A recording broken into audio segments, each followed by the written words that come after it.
Бұл тиындар Жошы ұлысынан емес. Онда Әмір Темірдің тиындары сарайшықтан қалай табылды?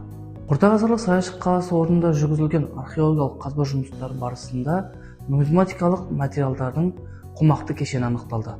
Табылған тиындардың басым бөлігін мыс пұлдар, сондай-ақ күмістен жасалған дирхемдер құрайды.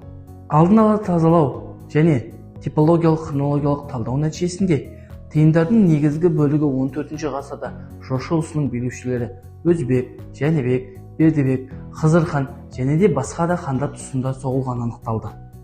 Алайда сарайшықтан табылған кейбір тиындар зерттеушілердің ерекше назарын аударды. Олар Хорезм және Мауреннахрда билік жүргізген Әмір Темірдің соғылымдары болды.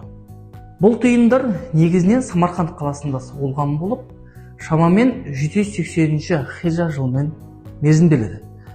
Яғни қазіргі жыл санауы бойынша 14 ғасырдың соңғы ширегіне 1378-1379 жылдарға сәйкес келеді.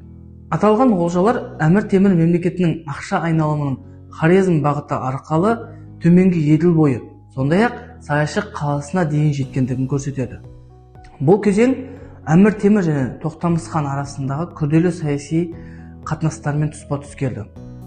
Алғашында Әмір Темір Тоқтамыс ханды Жошы ұлысы тағына отыруға көмегін берсе, кейіннен олар арасында қақтығыстар бүкіл Жошы ұлысының саяси ахуалын шайқалтты.